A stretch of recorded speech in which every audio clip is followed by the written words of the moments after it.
is Christian Questions.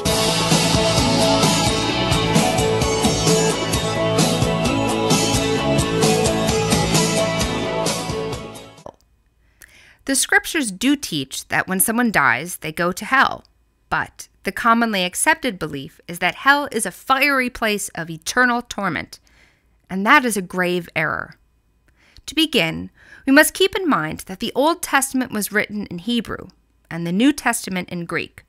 So in order to really understand what the original authors were trying to express, we need to go back to the original Greek and Hebrew.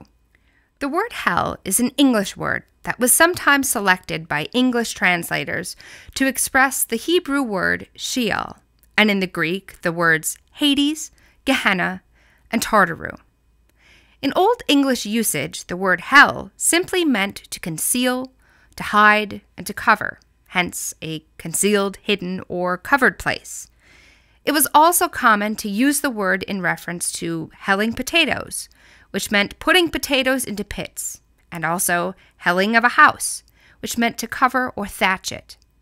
So when translators wanted to convey the word Sheol and Hades, meaning grave and pit, they used the term hell, which represented a secret, hidden condition of death. The Hebrew word Sheol occurs 65 times in the Old Testament. In the King James Version, it is translated hell 31 times, grave 31 times, and pit 3 times. It is interesting to observe that in the texts where the idea of torment would be out of the question, the translators of the King James Version chose to use the words grave or pit. In all the other verses, they use the word hell, which may convey the idea of a place of torment, especially if the reader had been taught to think of hell in such a way. For example, Job 14:13 reads, "Oh, that thou wouldst hide me in the grave, Sheol." While Psalm 86:13 reads, "Thou hast delivered my soul from the lowest hell, Sheol."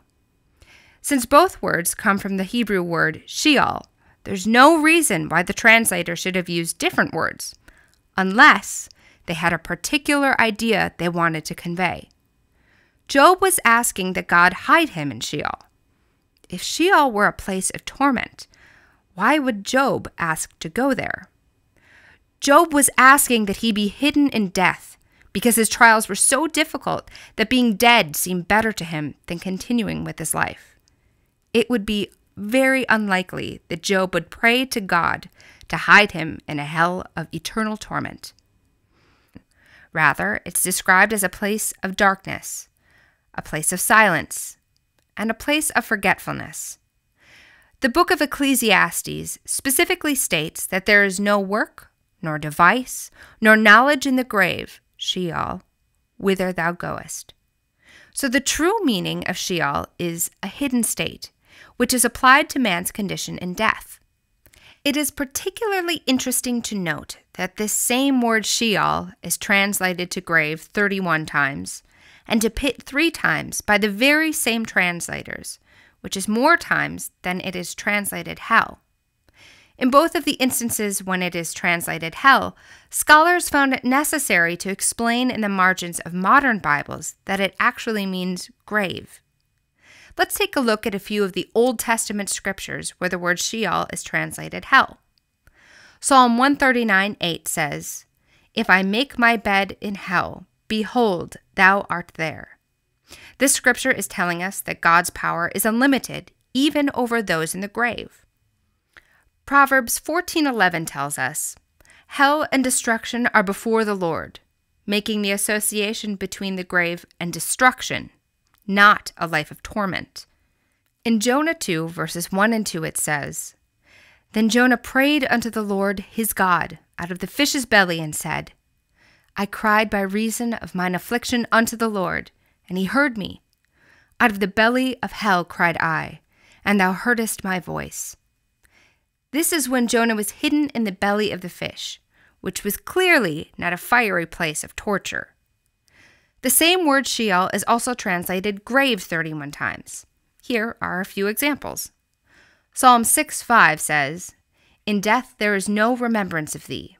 In the grave who shall give thee thanks?" And Psalm 31:7 even says that the wicked will be silent in the grave. There are 3 instances in the Old Testament where the word Sheol is translated pit, one of which is Job 17:16 that says, "They shall go down to the bars of the pit when our rest together is in the dust."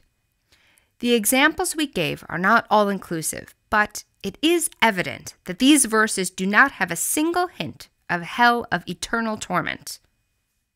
Let's take a closer look at the word hell in the New Testament. In the New Testament, the Greek word Hades corresponds exactly to the Hebrew word Sheol. We know this because in the New Testament there are times when the apostles are quoting scriptures from the Old Testament that use the word Sheol, and it is translated as Hades. For example, Acts 2:27 says, "Thou wilt not leave my soul in hell, Hades," which is a quotation from Psalm 16:10. The Greek word Hades is translated to hell 10 times in the New Testament. One example is in Matthew 11:23. "And thou, Capernaum, which are exalted unto heaven, shall be brought down to hell." The city of Capernaum had misused God's favors and was therefore destroyed. It didn't burn for all eternity.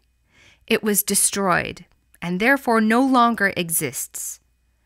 Revelation 20, verse 13 and 14 is particularly interesting. It says, "And the sea gave up the dead which were in it, and death and hell, the grave, delivered up the dead which were in them.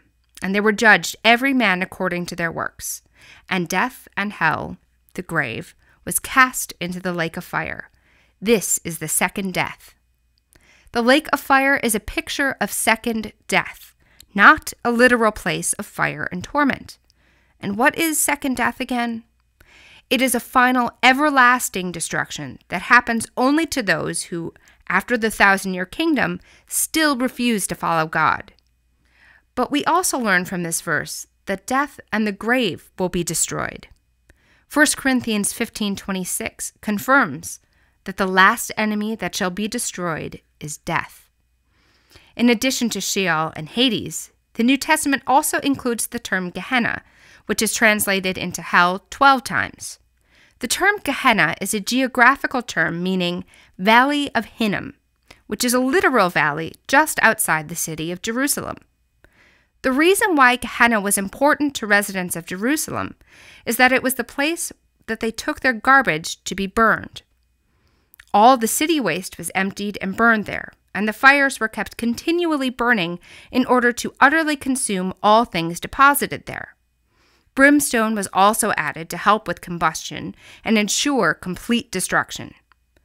It is important to note that no living creature was ever thrown into Gehenna, as the Jews were not allowed to torture any creature.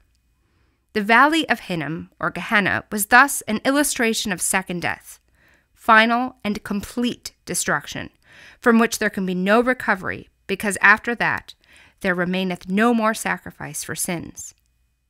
Knowing that the word Gehenna symbolizes second death, meaning complete destruction, we can read Revelation 19:20 with greater understanding.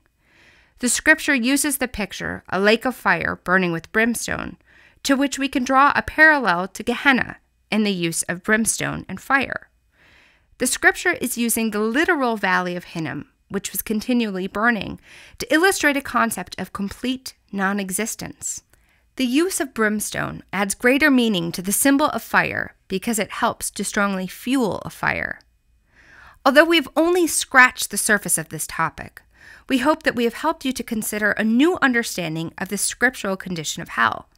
By looking into the words and meanings behind the concept of hell, we can see that nowhere in Scripture is hell shown to be a place of fire and everlasting torment.